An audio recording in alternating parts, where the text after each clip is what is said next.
A lot of people was talking about portals being the problem, especially on the Discord, Reddit, whatever. Yeah, Redditors is crazy, but they do give good feedback. Yes, it's negative, but they do give good feedback. And a lot of people been talking about the portal issues. There's a lot of people that's more on the fence that no portals is better than just nerfing portals, whatever. This video is not that. It's not about portals. That's it. Not. If you want a video about portals, go to my last video about portals being too oppressive, okay? Go watch that video and then come back to this one. Or regardless, if you're not doing that, then hope you stay for the video. Today's video is basically more so about philosophy and the retention of Splitgate 2.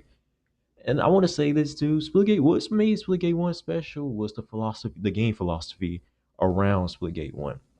You see, Splitgate 1 was released, well, originally, you could say, like, 2019, I believe, originally, before, like, well, not before, well, after the game has been renamed after Portal Wars and even before that, Wormhole Wars.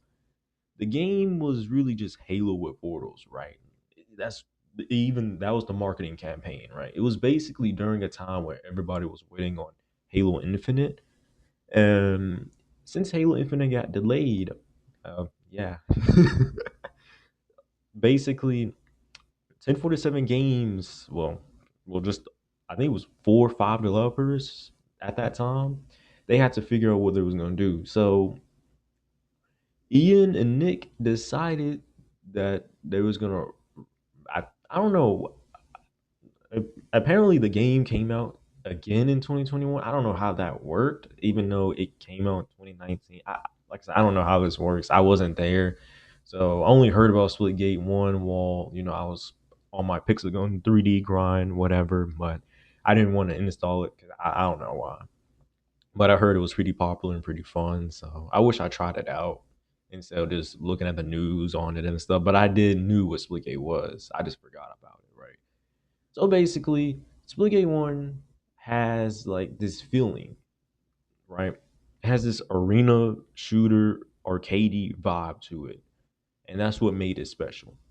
See, the games that came out in the 2020 in the early 2020s was nothing like that. It was just modern slop, right?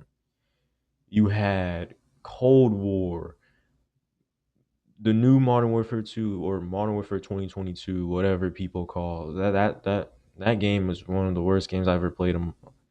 Warzone 2 is whatever. I'm traumatized. Anyways, thank God I didn't buy it, man. If I had bought that game, I would have been ashamed of myself. Anyways, this video is not about that. Let's see what other game came on early 2020s that was pretty bad. It was quite a few, but you guys can probably think of them more than I can because I wasn't really in the FPS community. So yeah. Anyways, see, what made Splitgate 1 special was that it was very different. It didn't really, I won't say it was the innovator of FPS in the early 2020s, but I will say it did make stuff different. You know what I'm saying? That's what made X Defiant special. I love X Defiant because it was a return to arcade arena shooters. Now, it may have not been a traditional arcade arena shooters with equal starts. It had loadouts, but shoot, it was a return to like the old days of Call of Duty, and everyone wanted that. Everyone wanted no skill based matchmaking because engagement optimized matchmaking was a kick in the butt, bro. Like no one, like literally, no one wanted that. No one wanted engagement optimized matchmaking. Like people say it's skill based matchmaking. It's not skill based matchmaking. That's not the problem. Skill based matchmaking is not the problem. Stop saying that. Skill based matchmaking, SBMM is not the problem. The problem is engagement optimized matchmaking, EOMM. That is the problem. Anyways, Splitgate 2 was just organic. Not well, I said Splitgate 2. Splitgate 1 is just it was just more organic and X-Defined. That's why those games are loved by the community, right? Because they're organic. Yeah, Splitgate 2 is organic. We'll talk more about that later. Anyways, Splitgate 1 and X-Defiant, they will return to the mid 2000s arena shooters like trend, right? Where it's just based around high paced movement and gunplay, aka kills, right? People say that's brain rot now, but I did talk about that in another video when I was talking about the Call of Duty mindset.